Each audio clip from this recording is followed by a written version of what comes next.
Bismillahirrahmanirrahim. Innal hamdalillah nahmaduhu wa nasta'inuhu wa nastaghfiruh wa na'udzu billahi min shururi anfusina wa min sayyiati a'malina may yahdihillahu fala mudhillalah wa may yudhlil fala hadiyalah. Asyhadu an la ilaha illallah wahdahu la syarikalah wa asyhadu anna Muhammadan abduhu wa rasuluh. Allahumma sholli ala sayyidina Muhammadin wa ala alihi wa sahabatihi minal muhajirin wal ansor wa man tabi'ahum ila yaumiddin. Uhayyukum bi tahiyatil Islam tahiyatan min indillahi mubarakatan thayyibatan tahiyatu ahlil jannah. Assalamualaikum warahmatullahi wabarakatuh. Waalaikumsalam warahmatullahi wabarakatuh. Ya, alhamdulillah pada pagi hari ini kita bisa bertemu kembali dalam acara Brownies ngobrol tentang Islam. Menurut catatan ini edisi yang ke-13 ya, tanggal 15 November 2020. Kalau ya bahasa ininya sih selalu bilangnya kedatangan tamu istimewa gitu ya. Jadi siapapun yang datang kita bilang istimewa gitu kan. Tapi yang hari ini ya saya kira memang betul-betul istimewa gitu ya. Saya sih melihatnya dari jauh gitu ya, melihat dari jauh saja. Ya salah seorang pelaku bisnis di Bandar Lampung yang mudah-mudahan termasuk sudah sukses ya Pak. Amin. Iya, iya kan Amin. nggak mungkin bilang kita kan judulnya sukses meraih 1 M pertama gitu ya. Ya kan tidak mungkin kita memberikan kiat-kiat atau tips untuk mendapatkan 1 M kalau ternyata kita sendiri nggak bisa. kecuali saya menerangkan ibadah haji ya nggak apa-apa, belum haji tapi menerangkan itu gitu ya. Iya. Ya alhamdulillah pagi ini kita kedatangan Pak Redi Fatollah ya, salah satu pelaku bisnis, mungkin masih fokus di ini ya, penjualan komputer, laptop dengan segala aksesorisnya ya. Tapi nggak tahu kalau ternyata ada bisnis yang lain di luar itu. Ya mungkin dikenalkan terlebih dahulu. Silakan Pak Redi, nanti kita sambil ngobrol sekilas memperkenalkan diri. Ya, bismillahirrahmanirrahim. Assalamualaikum warahmatullahi wabarakatuh. Waalaikumsalam warahmatullahi wabarakatuh. Alhamdulillahirabbil alamin arrahmanirrahim. Alhamdulillahilladzi anzala sakinata fi qulubil mu'minin liyazdadu imanan ma'a imanihim. Asyhadu an la ilaha illallah, asyhadu anna Muhammadan abduhu wa rasuluhu la nabiyya ba'da. Terima kasih Pak Dwi atas silaturahimnya nih pagi-pagi. Ya. Ngopi bareng tapi jauh.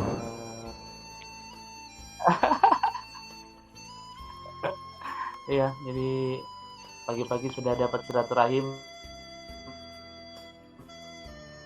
meskipun lewat online. Mudah-mudahan kita mendapatkan barokah dari silaturahmi, senantiasa Amin. Allah jaga kesehatannya ya, kemudian rezekinya luas, Amin. umurnya barokah, amin. Amin. Ya begitu juga keluarga saya di sini. Ya kalau nama kan udah tahu Pak Dwi ya. Ya Apalagi mau dikenalin, Bang? pemirsa kan yang lain kan belum pada tahu gitu kan. Iya, nama tadi sudah disampaikan sama coach ya, coach Dwi Sakti ya. Ya, Redi Fatola, umur sekarang 37, mau 38. Kemudian tinggal di Gunung Terang, di Gunung Terang. Eh, istri satu, anak dua, satu perempuan, satu laki-laki. Alhamdulillah. Ya, kemudian apa namanya, usaha tadi sudah disampaikan oleh Pak Dwi. Saya di bidang komputer ya. Dari awal memang terjun di komputer sampai sekarang alhamdulillah kita membawa toko Linkom. Kalau di Unila tahulah toko kita ada di Unila Linkom. Kemudian kita alhamdulillah pada sampai hari ini kita ada 5 cabang di Lampung. Saya Di tahunya Bintaro malah 2 1, di Pak. Kedaton, di Palembang. Oh ternyata ada 5 ya. Oh, ada 5 Pak. 5 ya. Ya, 5. Saya tahunya yang di Ya, Unila ada sama 5. yang di Kedaton ya. Ya, Hmm. di Kedaton kita ada 2 juga Pak. Ya, ada 2 Pak di Kedaton. Oh iya iya. Ya, Linkom itu kita apa namanya?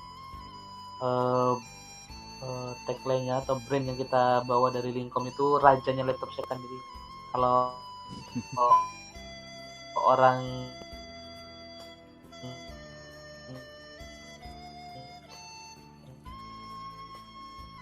Linkom itu rajanya laptop second kalau mau cari laptop. Dan kita ada unit usaha namanya LSC Pak, Linkom Service Center. Itu nanti ke depan, jadi kalau orang lihat ada logo LSC itu tempat servis dari grup kita LSC. Ini kita baru ada satu apa namanya, satu tempat. Kemudian apalagi itu SDP namanya Pak, SDP.com. Itu kita membuat branding IT store. Kita pengen punya minimarket IT nanti itu SDP.com namanya Pak. Ya, jadi ada Linkom, ada LSC, ada SDP.com. Jadi Ya, mau jadi merambah ini gitu semua di bawah. Ya, betul. Jadi itu semua ada di bawah manajemen SDP Corporation, Pak. Ya, kita di bawah namanya SDP Corporation. SDP itu kepanjangan dari Satria Daya Persada, Pak. Nah, itu holding yang sedang saya bangun, Pak. Oh iya. SDP. Iya, Mohon mungkin doanya mudah-mudahan.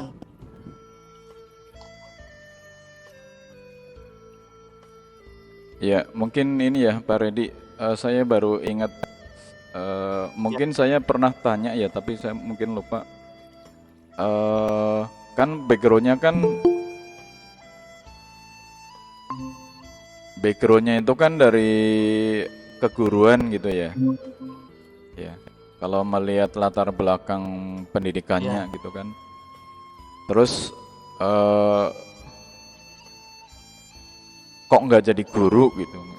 Mungkin gampangnya begitu.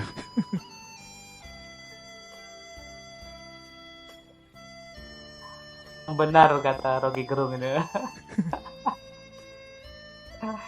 Iya. Ya takdir lah Pak.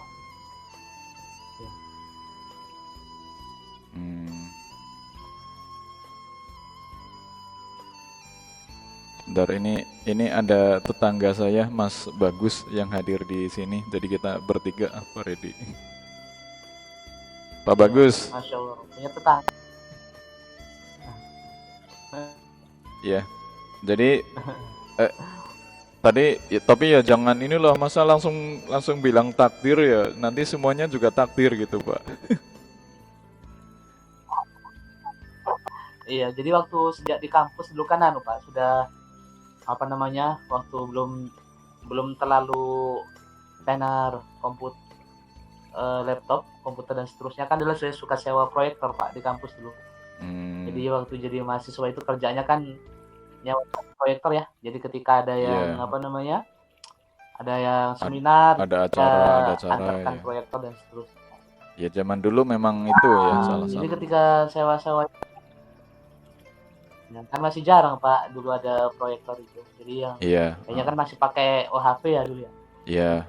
Lumayan. Tapi ketika di kampus itu sudah sudah mulai banyak kan omset turun. Nah saat omset turun kan saya berpikir wah ini bagaimana nih selanjutnya. Waktu itu saya punya punya satu laptop dan beberapa proyektor. Nah ini saya coba jual waktu itu laptop second. Saya waktu itu beli laptop itu second kemudian saya sewakan. Kemudian ketika saya jual itu ternyata masih ada margin. Wah saya pikir lumayan nih ternyata. Saya cobalah jadi broker. Jadi broker ada kawan yang punya usaha komputer, saya jualkan tuh satu laptop. Jadi saya cari yang mau beli, kita pinjam dulu laptop orang itu, kita anterin laptop gitu. Kalau mau beli, alhamdulillah dapat. Nah begitu ternyata itu awal masuk ke dunia komputer. Jadi broker dulu memang Pak. Jadi nggak ya kalau yang dibilang modal dengkul ini lah. Jadi kadang-kadang itu kan kita kebanyakan kawan-kawan ketika berpikir mau buka usaha itu harus pikir modal dulu. Padahal modal yang paling besar itu ya ada di kita sendiri. Ya. Jadi meskipun tanpa modal waktu itu kita jadi perantara aja dari broker. Dan sekarang itu saya lihat ramai sekali tuh broker di pakai di media sosial. Masih broker juga tapi caranya beda gitu ya. Marketplace juga itu banyak yang jadi broker. Itu sama orang dapat margin. Nah terus begitu itu saya lakuin tuh Pak. Jadi awal masuknya ke dunia komputer itu begitu. Ambil margin dari jual barang orang. Jadi kalau kita nggak punya barang sendiri, nah ini salah satu trik bisnis juga. Jadi kalau kita belum punya modal maka kita harus jualin barang orang lain. Nah jadi broker lah. Jadi itu bisa dipakai untuk memulai usaha. Jual barang orang lain kalau kita belum punya produk. Jual barang orang lain. Nah saya lakuin di awal-awal coba jual barang orang lain. Alhamdulillah ternyata itu luar biasa untuk ukuran saya ketika itu. Di awal-awal tahun 2008 2009 itu untuk ukuran mahasiswa ya, mahasiswa semester akhir itu dapat puluhan juta dalam satu bulan itu udah menurut saya udah luar biasa. Ya, dengan tanpa modal ya. Ya itu awal mulanya Pak masuk ke dunia komputer. Dan setelah dijalani ternyata bisnis itu nikmat, makanya tidak pernah ada pikiran untuk daftar jadi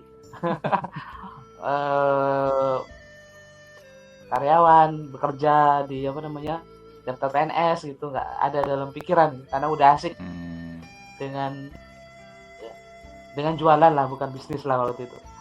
Dengan jualan. Nah, awal mula kita masuk ke dunia komputer. Ya banyak yang nanya juga, memang banyak.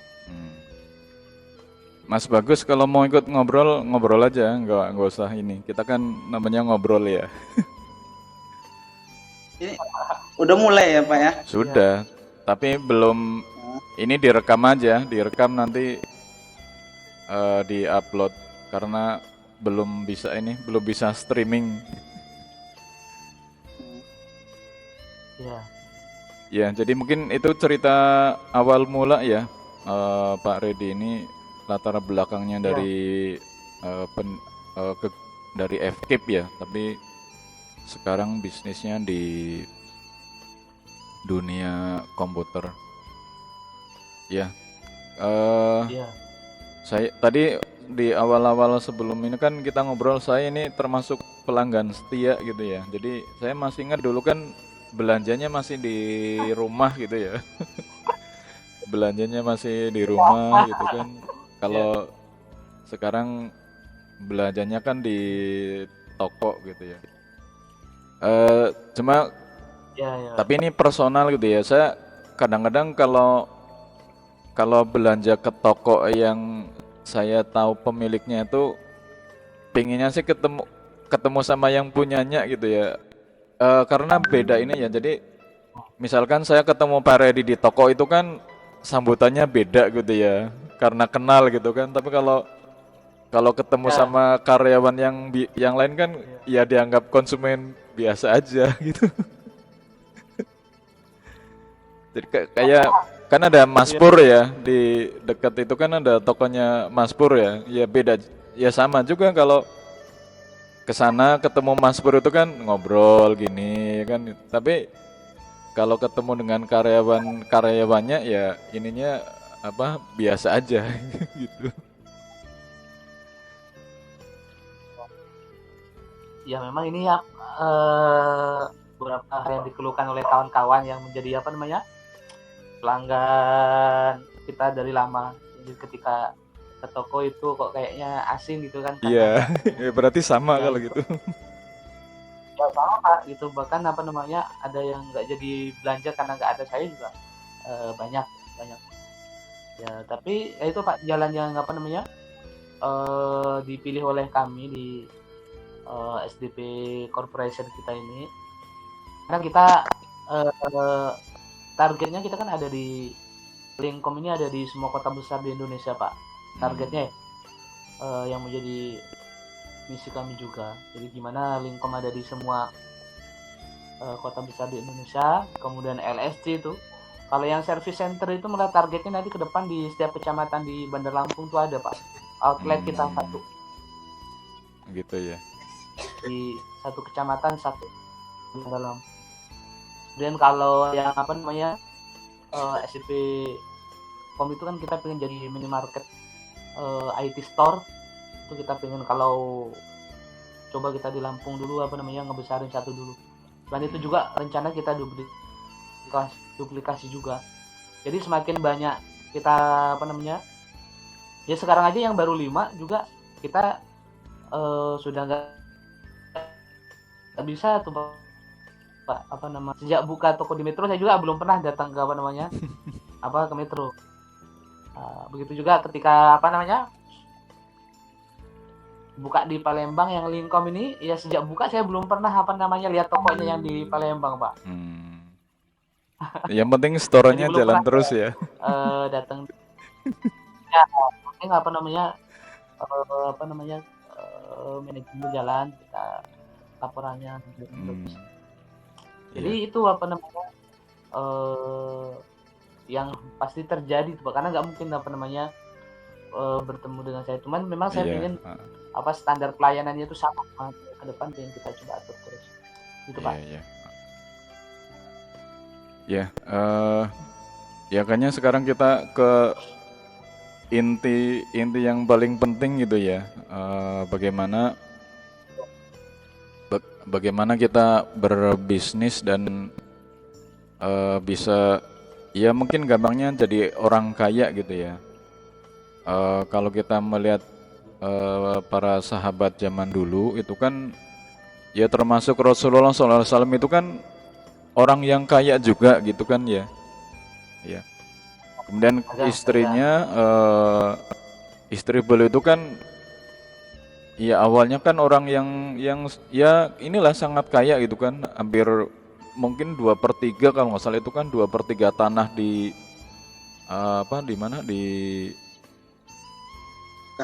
Mekah ya itu kan kepunyaannya gitu kan, artinya ya kita sebagai orang Islam itu ya harus jadi orang yang kaya juga ya, walaupun ya tentu saja dengan cara yang sesuai dengan apa Islam gitu. Jadi sekarang ini gimana kita bisa bisa mendapatkan income sampai 1 miliar gitu ya? Gimana caranya? Gitu? iya sudah Pak Ya ya silakan.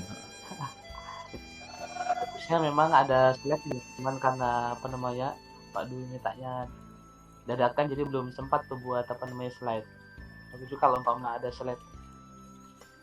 Jadi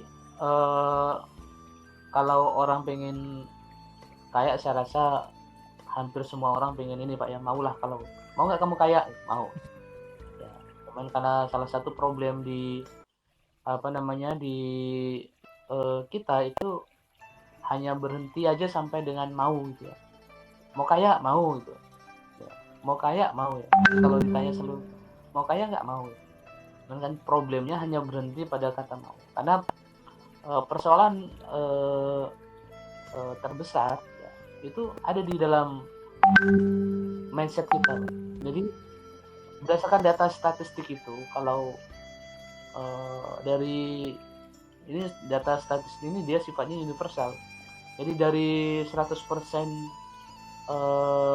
pengusaha atau orang yang membuka usaha ya, di 5 tahun pertama itu tinggal 10%. Jadi dari 100%, 5 tahun pertama itu hanya tinggal 10%. Kemudian dari 10% itu hanya dari 10% itu yang sempat merayakan miladnya yang ke-10 tahun itu hanya tersisa 10%-nya lagi. Jadi 100% dari 10% itu 90%-nya mati. Artinya dalam 10 tahun 99 usaha yang dirintis itu mati. Jadi 99% tinggal 1% aja ya sisa terakhir itu. Iya, itu pengusaha yang mampu melaksanakan milad yang ke-10 tahunnya. Ya alhamdulillah Linkom sudah lewat Pak. Linkom ini kan dari tahun 2008 sekarang 2020 berarti kan udah 12 tahun ya. Dan 12 tahun udah lewat dari minimal lewat dulu 10 tahunnya gitu ya. Cuma tidak termasuk angka yang dimana berguguran di dunia ini. Jadi salah satu persoalan yang paling penting itu ternyata di mindsetnya Pak. Di mindset kita tentang kaya. Haruskah kita kaya? Gimana Pak Dwi? Kita kaya harus atau enggak? Ya harus. Harus atau harus banget? Ya misalkan harus banget gitu harusnya. Misalkan salah satu rukun Islam itu kan naik haji gitu kan ya. Ya kan nggak mungkin kita ya bisa aja sih mungkin jalan kaki mau yang gratis gitu ya, jalan kaki gitu kan gitu. Nggak nyampe-nyampe. Atau harus kan korban kan hari raya Idul Kurban itu kan kita korban ya kan nggak mungkin kita bisa berkorban kalau kita nggak punya apa-apa kan mungkin itu. Iya.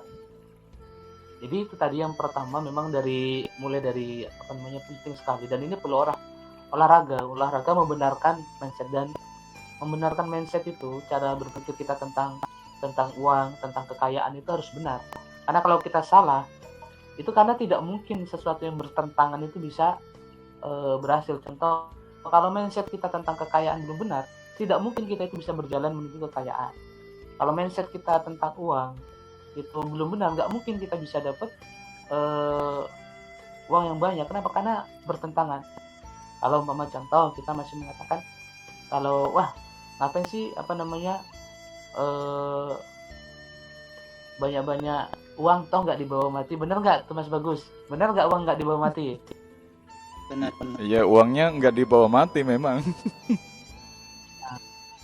Cuman yang benar tuh kalau uang itu dibawa mati.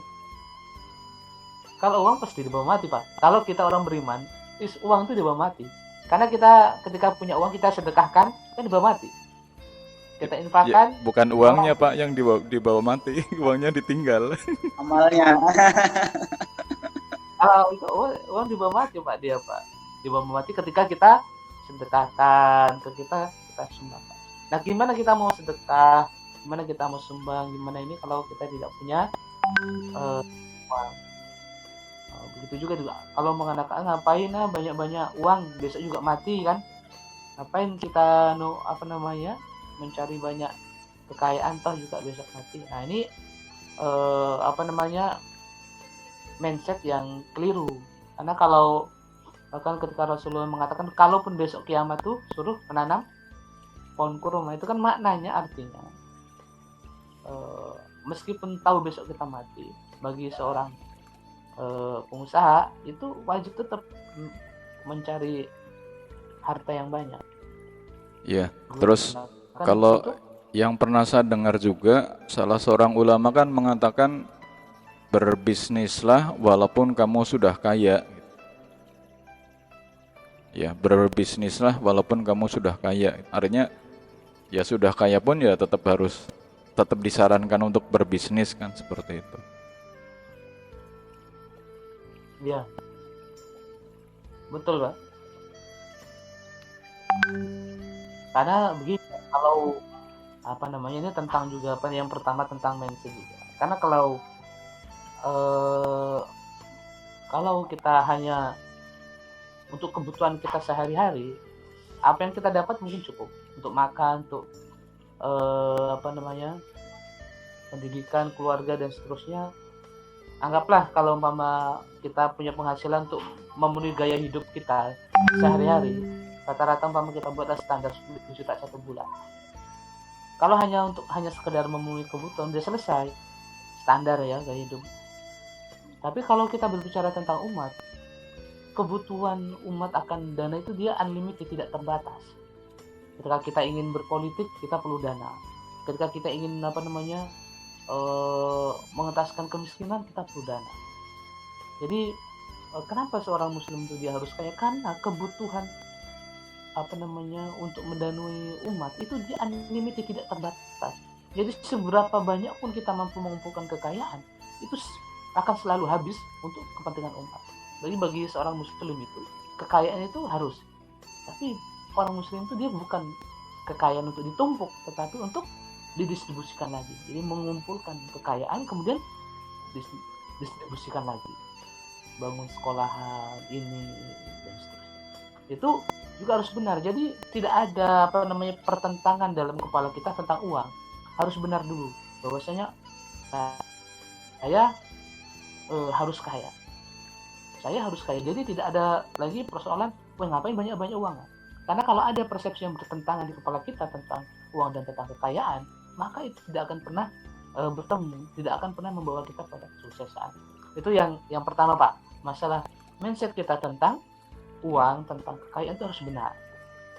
Jadi kalau mindset kita salah, itu kedepannya juga salah, sulit ya, menemui banyak kesulitan, karena kesulitan itu datangnya dari diri kita sendiri. Jadi kalau mengatakan 1 miliar gitu, apa bisa? Ya bisa. Gitu.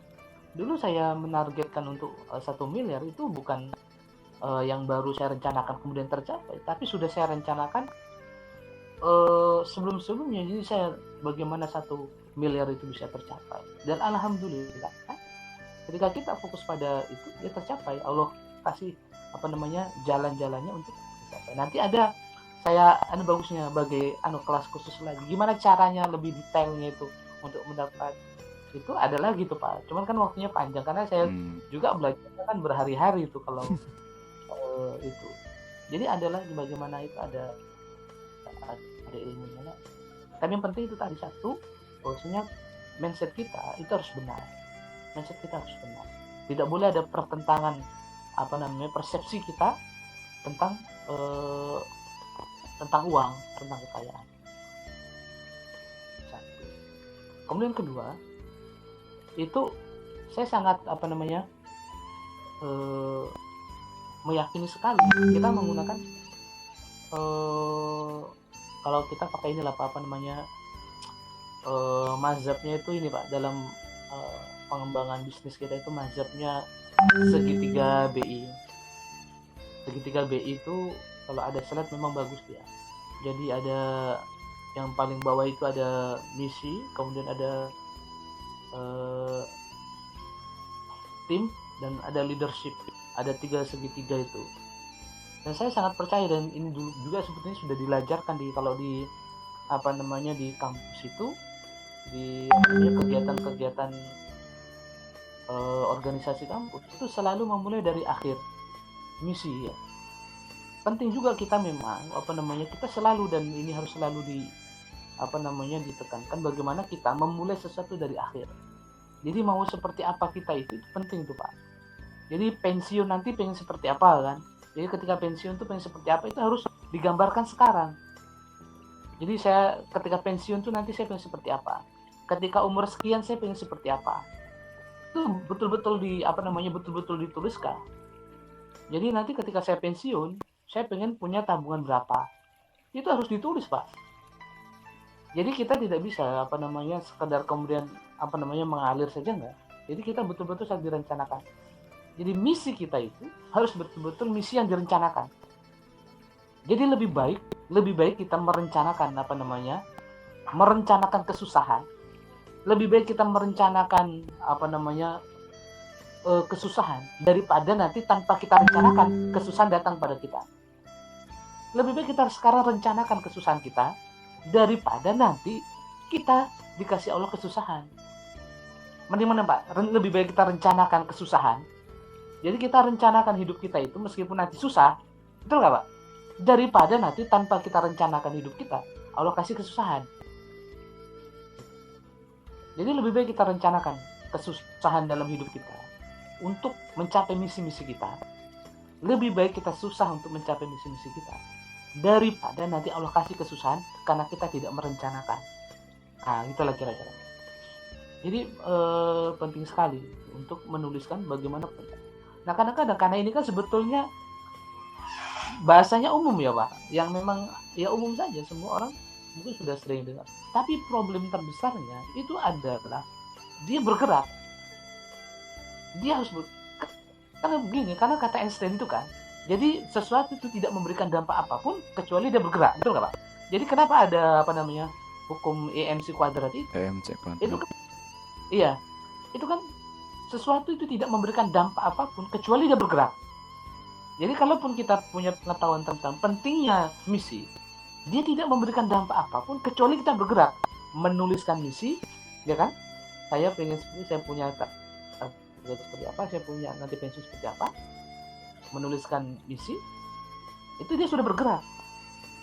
Tapi kalau kita punya misi kemudian kita hanya diam saja, berarti kita belum bergerak.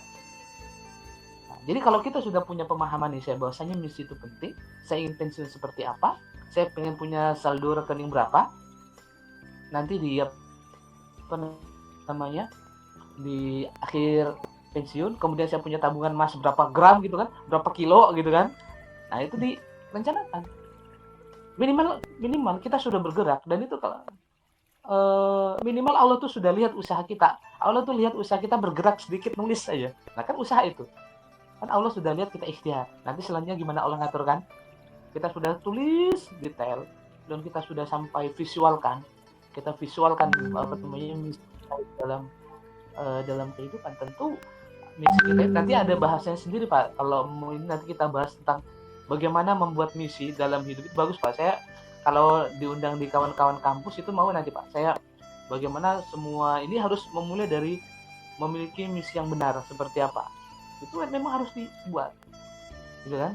Di perencanaan kemudian begitu kita sudah bergerak membuat misi itu, maka seluruh energi kita kalau umpama kita betul-betul menghayati misi kita, itu akan bergerak menuju kepada misi. Jadi kalau kita punya misi, punya penghasilan 1M gitu ya, itu seluruh energi yang saya rasakan itu bergerak untuk mencapai 1M, 1 miliar. Jadi ketika energi kita itu, badan kita itu dipenuhi energi untuk mencapai misi yang sudah kita tancapkan di dalam hati kita, itu seluruh energi yang kita miliki itu semuanya bergerak ke sana. Dia tidak saling bertentangan. Jadi bawaannya semangat terus gitu. Meskipun nggak berhasil, evaluasinya nggak berhasil, terus berhasil. Dan ternyata ya Allah kasih jalannya, kita berhasil. Saya berhasil gitu ya. Bisa. Ternyata bisa. Jadi memang ketika kita sudah punya misi, kemudian sudah kita buat jalannya. Setelah kita buat misi, sekarang kan kita buat nanti Pak. Nanti kalau bagus buat jalannya, petanya seperti apa menuju sana. Kan harus direncanakan petanya itu. Jadi kalau kita hanya kamu pengen kaya, tapi gimana cara kaya? Nah, ini kan lagi ini cara kaya. Cara 1 miliar. nanti ada lagi. Nah kita kan baru kan atas kita baru bicara yang singkat. Jadi pertama adalah misi kita harus jelas, terang benderang, ya, terang benderang, dan kita sangat menjiwai misi itu, penting, itu nomor satu. Kemudian yang kedua, kalau kita sudah punya misi, itu dengan siapa kita mau mencapainya? Kan nggak mungkin sendiri, Pak. Karena kuncinya tidak mungkin uang miliaran. Uang miliaran itu dia hanya datang pada organisasi, Pak. Uang miliaran itu dia hanya datang pada organisasi. Jadi kalau kita pengen mendapatkan uang miliaran, maka kita harus ngebentuk organisasi. Organisasi kan 2 orang atau lebih yang berkumpul untuk mencapai satu tujuan kan, artinya ngebentuk tim. Tim itu tadi ya. Tim. Jadi kalau kita berharap mendapatkan uang miliaran, tapi kita sendirian, sulit, Pak. Nggak ada ceritanya, kecuali dia dapat warisan dari orang tuanya kaya atau menikah sama janda kaya gitu. Atau menikah sama, jadi bisa dapat miliaran, warisan miliaran gitu kan. Tapi secara universal, uang miliaran itu dia hanya datang pada organisasi. Jadi kalau kita ingin mendapatkan uang miliaran, maka kita harus ngebentuk tim, ngebentuk organisasi. Kita harus join, gabung, bekerja sama. Tim. Sekarang kalau kita sudah punya misi, maka yang kedua yang harus kita lakukan, dengan siapa kita mau berjalan. Jadi dengan siapa kita mau kerjasama. Gitu. Jadi siapa yang mau jadi partner kita untuk mencapai? Karena penting. Dan sekali lagi, uang miliaran itu hanya datang pada organisasi. Jadi kalau kita pengen uang miliaran, maka kita harus membentuk organisasi, tim. Kita harus cari tim yang betul-betul bisa menjadi mitra dalam mencapai misi kita. Yang kedua, satu tadi misi. Kemudian kedua tim. Ya, kemudian yang ketiga adalah leadership. Bagaimana cara kepemimpinannya? Bagaimana cara pengelolaan leadership di dalam tim ini? Karena kalau tim begitu lebih dari 2 orang, kemudian kita sebagai owner, itu kan kita harus ada bagaimana model leadershipnya, bagaimana model kepemimpinannya, model kepemimpinan seperti apa yang harus kita kita terapkan. Bahwasanya yang saya yakini ketika dalam sebuah organisasi, seorang pemimpin, seorang owner itu dia harus bisa memerankan, dia harus bisa memotivasi. Jadi ada tertentu dia memotivasi tim, ada saatnya dia tepuk tangan, ayo 1 miliar. Nah, dia mengadu sorak, memberikan semangat. Ada kalanya dia menjadi seorang seperti komandan, memberikan perintah. Jadi itu penting. Jadi kalau kita sudah punya misi, kemudian kita sudah punya tim, maka bagaimana kita mengelola tim? Nah, itu juga yang penting, harus dipelajari. Jadi mengelola tim itu sendiri dia adanya sendiri, Pak, ada seninya sendiri. Dan mungkin nanti di lain waktu perlu juga tuh, Pak. Saya lihat jamnya sudah mendekati pukul 7 soalnya. Jadi perlu juga bagaimana kita menerapkan leadership dalam usaha kita. Jadi mungkin secara garis besar begitu, Pak. Jadi apakah dulu saya ngebayangin, Pak, bagaimana rasanya kita punya pendapatan 1 miliar, tapi setelah kita dapat, ya rasanya pertama itu luar biasa, tapi ya kemudian imajinasi kita itu sudah mulai bergerak lagi, target kita apalagi, target kita dulu apakah mungkin? Ternyata mungkin. Loh, saya ngebayangin, Pak, dulu bahasanya ya saya dan adik-adik itu, yang adik-adik saya itu rasanya ngebayangin bisa kuliah aja udah ini loh, udah wah biasa. gitu ya. Udah wah banget gitu kan, ngebayangin orang anak dari kampung gitu kan, anak dari kampung, orang tuanya susah, anaknya banyak, utangnya banyak kan. Ya, kemudian jadi mahasiswa, kerjaannya, kalau mahasiswa yang lain kerjaannya kuliah, nah kita ini kan mahasiswa kuliahnya hanya prasyarat aja, Pak. Hasilnya kita kerjanya kan sebetulnya jualan. Jadi kalau mahasiswa yang lain itu belajar, saya itu ada kawan itu juga. Jadi kalau habis kuliah yang lainnya itu belajar nongkrong, kita enggak, Pak. Jadi kalau habis kuliah selesai, yang lainnya pada kumpul-kumpul sama kawan-kawan, itu saya langsung ke tempat kerjaan jualan. Jadi pelayan kan, menjual burger. Jadi kalau sore udah selesai lagi tuh pekerjaan sore, sore dorong gerobak susah sama kawan jualan burger di Fakultas Ekonomi Pak, FISIP Unila. Itu ya dari habis maghrib sampai jam 10 malam. Jadi kalau besok UTS mau ujian, yang lainnya belajar sih jualan burger kan. Ya, Yang jualan lainnya burger pada ya. bawa buku ke kampus, Pak Reddy bawa ini ya, bawa Oh, Pak, gelar gelar lapak itu. yang gelar lapak itu saya sama kawan itu. Jadi apa namanya? Ya, nggak ngebayangin bisa dapat itu dulu sulit lah rasanya. Tapi begitu kita itu kan sebagai misi yang harus kita capai, ya alhamdulillah pelan-pelan tuh Allah bukakan, Allah kasih jalan-jalan. Yang penting kita itu tadi, kita sudah punya itikat baik, bergerak. Nah, kita ingin kata Einstein. Kata Einstein itu kuncinya bergerak dari satu kondisi ke kondisi yang lain, meskipun bergeraknya itu hanya nulis, itu sudah bergerak, menuliskan misinya. Berapa saya ingin pensiun seperti apa, terus walau kira-kira begitu.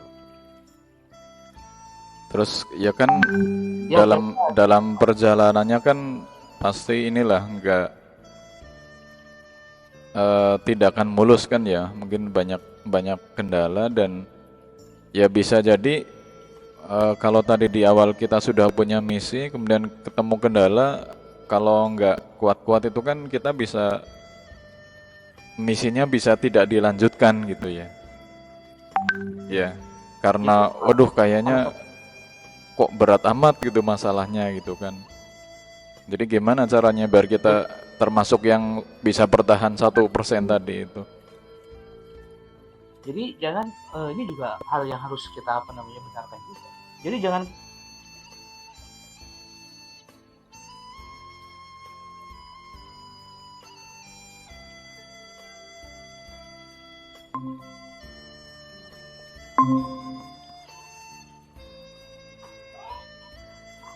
Maaf, terputus ini Pak. iya, kenapa coach? Gak tahu ini, ganti pakai tethering. Jadi Iya. mungkin diulang lagi ya, tadi pas setelah pertanyaan itu langsung putus. Oh, Yang ini tadi apa? iya. Terpuruk gitu kan karena kita menghadapi cobaan gitu kan. Jadi keputusan untuk apa menjadi seorang pengusaha, Pak, itu sama persis keputusan untuk menjadi seorang aktivis dakwah. Jadi ketika kita memutuskan menjadi seorang aktivis dakwah, kita sangat yakin bahwasanya dakwah itu adalah pilihan terbaik. Tapi apakah ketika kita memutuskan dakwah itu adalah pilihan terbaik, apakah kita juga merasa bahwasanya perjalanan dakwah kan selalu enak? Kan enggak. Jadi begitu juga sama ketika kita memutuskan menjadi seorang pengusaha, jangan bayangkan bahwasanya perjalanan itu selalu sama gitu ya. Oh iya. Baru oleh kepikiran saya. Oleh karenanya, ketika kita sudah memutuskan menjadi seorang pengusaha, maka ibaratkan bayangkan kita seperti naik ke dalam pesawat, kemudian kita terjun dari pesawat tanpa parasut. Jadi ketika kita memutuskan menjadi seorang pengusaha, kita bayangkan kita naik pesawat, kemudian kita loncat dari pesawat tanpa parasut. Nah, itulah adrenalinnya ketika seseorang memutuskan menjadi seorang pengusaha tanpa ketidakpastian. Ya. Dan ketika dia memutuskan menjadi seorang pengusaha, kemudian dia terjun dari pesawat tanpa parasut, pasti akan mengalami jatuh. Pasti jatuh kan, Pak? Pasti jatuh. Tetapi itu tidak penting, Pak. Jatuhnya seseorang seorang pengusaha ketika dia mengalami karena pasti Pak tidak ada namanya ceritanya pengusaha tidak mengalami masa jatuh. Ya tidak penting dia jatuh. Yang paling penting adalah ketika dia jatuh tidak penyet. Itu. Ketika dia jatuh dari pesawat itu dia penyet. Dia harus mantul. Jadi nggak usah dipikirin jatuhnya ya. Jatuh itu ya udah pasti. Kalau jatuh tuh udah pasti. Jadi tinggal gimana setelah itunya gitu ya, setelah jatuh itu ya. Jadi kalau menjadi seorang pengusaha, pasti dia akan mengalami masa-masa seperti itu. Dia akan bertemu dengan titik jatuh dan seterusnya. Dan itu malah bagus, Pak. Jadi ketika kita mengalami kegagalan itu justru bagus. Karena kalau bagi seorang pengusaha, kalau dia gagal, dia harus menemukan gimana cara berhasil. Jadi kalau dia kemudian melakukan usaha gagal, nggak boleh berhenti. Jadi kalau seseorang sudah memutuskan, ini kadang-kadang problem di kita itu, ada seorang kawan dia memutuskan berhenti dari pekerjaannya kemudian menjadi wira swasta. Ketika dia sudah menjadi wira swasta, dia tidak punya gaji lagi.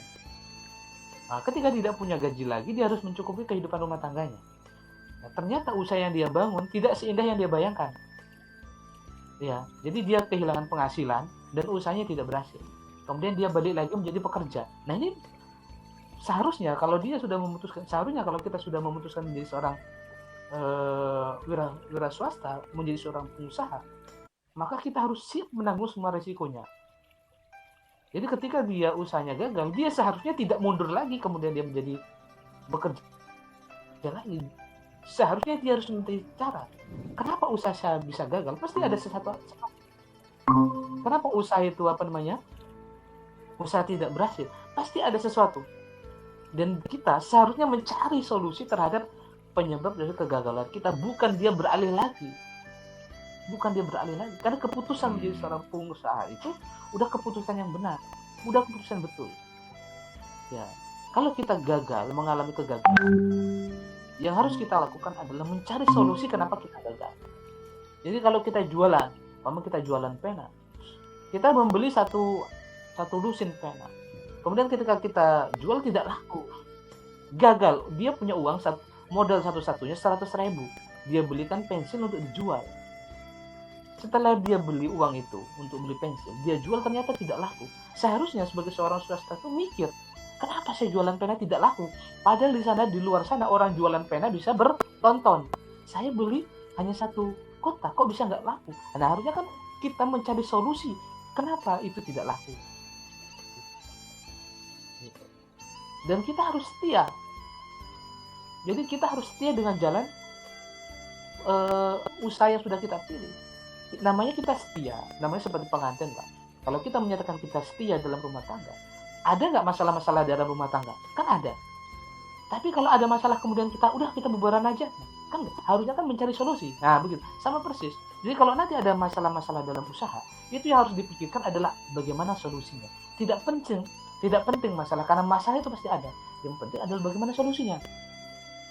Kalau saya nanti jualan gak laku, bagaimana solusinya? Dan itu harus dipikirkan. Dan nanti pasti akan ketemu, Pak. Dan itu saya pribadi alami. Saya dulu pernah merasa, kok kayaknya jualan komputer gak prospek. Gak prospek, karena pertama saya gak punya modal. Ya kalau umpamanya sekedarnya saja jadi broker bisa, Pak. Ya mungkin saya nyoba yang lain dan seterusnya. Nah, pikir-pikir mencoba itu juga salah, Pak. Harusnya kita setia dengan jalan yang sudah kita pilih, carikan solusi. Jadi ketika saya fokuskan seluruh energi, itu ternyata dia berdampak. Betul. Ketika kita carikan solusi. Ya alhamdulillah. Jadi satu fokus aja di situ gitu ya, Pak ya. Pak, selesaikan maksudnya dulu, jangan satu ada masalah kemudian beralih ke usaha yang lain gitu ya.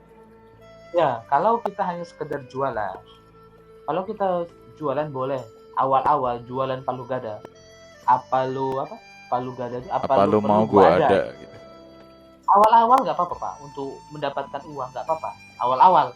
Tapi kalau kita sudah memutuskan untuk berbisnis, kita harus memilih satu, Pak. Kita harus putuskan untuk satu. Kalau kita ingin menjadi bisnis, kalau hanya kita mau jualan yang tidak dapat uang, mungkin bisa. Orang cari apa kita ada, palu gada. Tapi kalau kita pengen bisnis, kita harus memilih satu, memutuskan satu dan meninggalkan yang lain. Kita harus memilih mana dari semua sesuatu itu yang bisa kita. Itu nanti ada lagi, Pak, syarat-syaratnya. Kapan kita bisa memutuskan jenis usaha apa yang bisa kita putuskan, kemudian dia memiliki kapital yang bisa kita lipatkan. Jadi kan tidak semua usaha itu bisa Pak ya, bisa dikapitalkan, bisa dilipat-lipatkan. Kita nanti belajar. Yang paling penting kan mulai belajar, nanti cari lihat mana dari semua usaha kita yang bisa kita perbesar. Gitu. Kalau usaha itu tidak bisa kita perbesar, tinggalkan baru. Kalau kita sudah punya ilmunya. Ya, gitu, Pak. Ya, Mas Bagus mungkin dari tadi nggak nanya-nanya, silahkan mungkin ada pertanyaan.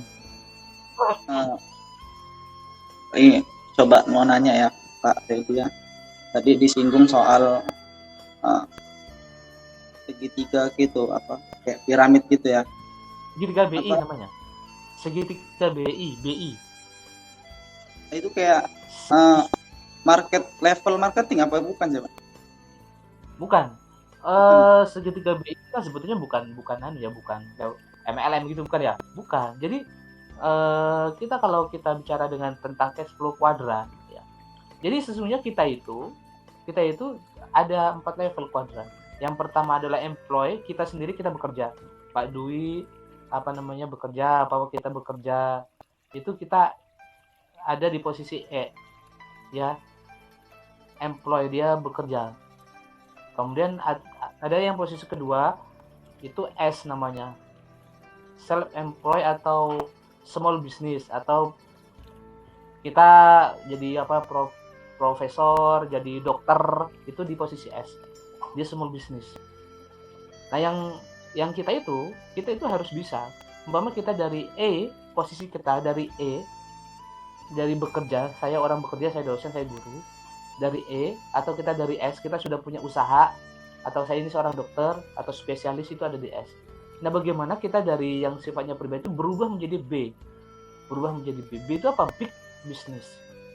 Big business, bisnis yang besar. Bisnis yang besar. Atau yang I, investor. Jadi kita harus bergerak.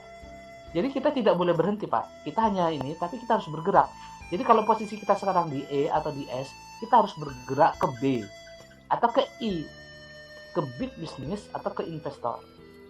Nah, karena kita geraknya ke B sama I, maka kita segitiga caranya untuk kita berubah dari S, dari E ke B dan I, itu namanya segitiga BI. Ya, gitu. Kita sebut sebagai segitiga BI.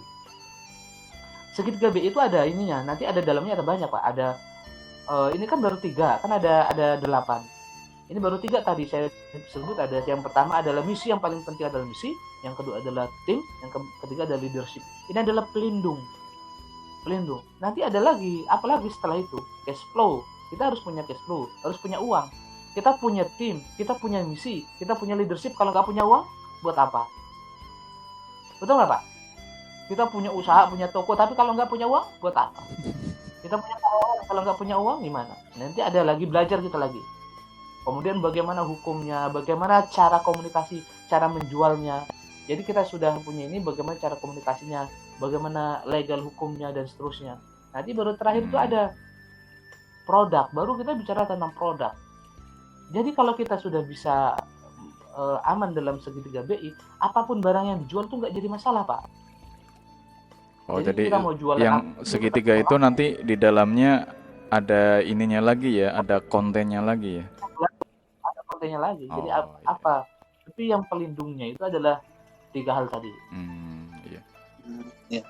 Terus disebut segitiga BI itu karena tadi levelnya ada employee, kemudian small business, terus big sama investor ya. Oh, jadi nah, BI-nya itu dari situ ya. Oh. Iya. Iya. Ya, baik. Saya kira karena sudah jam 7:02 ya. Jadi kita akhiri sampai di sini. Mungkin ada ini dulu apa sih namanya, kata-kata penutup dari Pak Reddy atau pesan-pesan apa ya untuk teman-teman yang Saya mau ini berbisnis misalkan. Silakan Pak Reddy. Nanti penting, saya kalau ada kelas khusus dengan kawan-kawan di kampus atau di mana untuk belajar lebih detail, dan saya bersedia insya Allah untuk berbagi kepada hal yang sifatnya teknis. Dan kita harus betul-betul ini, karena kompetisi kita ke depan itu kan semakin semakin ketat ya. Jadi ketika kita hari ini dengan besok, itu tingkat kompetisinya tingkat persaingannya semakin sangat ketat. Dan kalau kita tidak belajar, maka kita tidak akan bisa. Karena begini teorinya, dalam dalam pendapatan kita itu, kita punya pendapatan, ya Pak ya. Kita punya pendapatan. Sekarang kita punya pendapatan berapa sudah ada nilainya. Pendapatan kita tidak akan pernah bisa naik kalau kita tidak menambah ilmu. Ilmu apa? Ilmu bisnis, ilmu apa? Di luar ilmu yang sudah kita punya. Karena ilmu yang sudah kita punya terbukti menghasilkan pendapatan sekian. Betul nggak Pak? Ilmu yang hari ini kita, yang Pak Dwi punya, yang siapa yang punya, terbukti memberikan penghasilan sekian. Nah, kalau kita pengen penghasilannya naik, maka kita harus menambah ilmu, dinaikkan. Jadi penghasilan kita tidak akan mungkin bisa melebihi pengetahuan kita. Satu-satunya cara untuk menaikkan pendapatan adalah menaikkan dulu pengetahuan kita, ilmunya, ilmu bisnisnya. Jadi kalau nggak mungkin Pak, nggak ada ceritanya orang dia ini kalau ilmunya itu tidak ditaikkan. Jadi naikkan ilmunya, nanti pendapatannya otomatis naik. Dia begini. Kita naikkan ilmu, dia akan naik. Kita tambah ilmunya, pendapatan akan naik. Jadi kalau kita terus naikkan ilmunya, pendapatan terus akan naik. Tapi kalau kita berhenti dan tidak mau menambah, maka pendapatan kita hanya mentok. Jadi satu-satunya cara untuk menaikkan pendapatan adalah dengan menambah ilmu. Ilmu naik, pendapatan naik. Ilmu naik. Tapi kalau kita status quo diam saja, tidak melakukan tarbiyah, tidak melakukan tarbiyah dalam hal bisnis, tidak melakukan tarbiyah dalam hal uang, tidak melakukan tarbiyah dalam hal pengelolaan manusia, maka pendapatan kita tidak akan pernah naik. Dia akan berhenti level. Kan kata Allah, Allah tidak akan pernah membebani. Allah tuh kaya nggak? Kaya. Allah tuh mau nggak ngasih kita 1 miliar, 1 triliun? Mau lah. Tapi masalahnya, Allah kan nggak mungkin ngebebani kita. Kalau dikasih 1 M langsung mati kan? Malah poyang gitu ya. Mending gak usah berarti. Ya nggak usah kata Allah. Jadi Allah tuh maha kaya. Allah tuh ghaniyun, kaya. Jadi bagi Allah tuh sangat mudah untuk mengasih 1 miliar. Sangat mudah untuk mengasih 1 triliun. Masalahnya siap nggak kita gitu. Nah, satu-satunya cara itu adalah dengan meningkatkan kita. Biar kita siap dikasih Allah banyak. Walau. Demikian Pak. Saya senang kalau bagusnya nanti di forum yang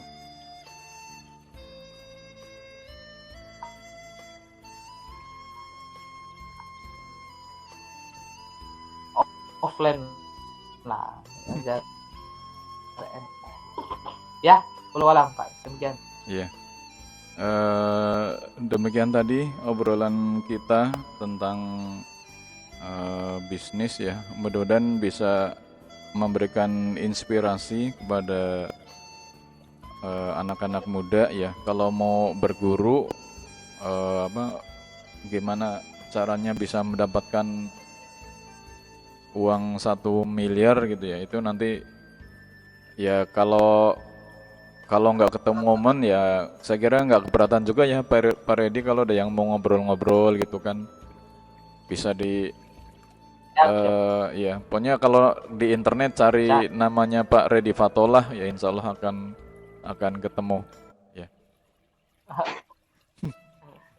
Ya sekali lagi terima kasih Pak Reddy, semoga usahanya semakin maju, semakin lancar, bisa memberikan manfaat kepada masyarakat, kepada dakwah. Terima kasih juga Mas Bagus yang sudah ikut hadir di dalam acara kita pada pagi hari ini. Baik, karena sudah jam 7 lebih ya, kita tutup dengan baca hamdalah. Alhamdulillahirrabbilalamin. Alhamdulillah. Terima kasih Pak Reddy ya. Nanti kalau lain waktu kita ajak ngobrol lagi. Ya. Siap. Ya, saya kira sampai di sini. Assalamualaikum warahmatullahi wabarakatuh. Waalaikumsalam.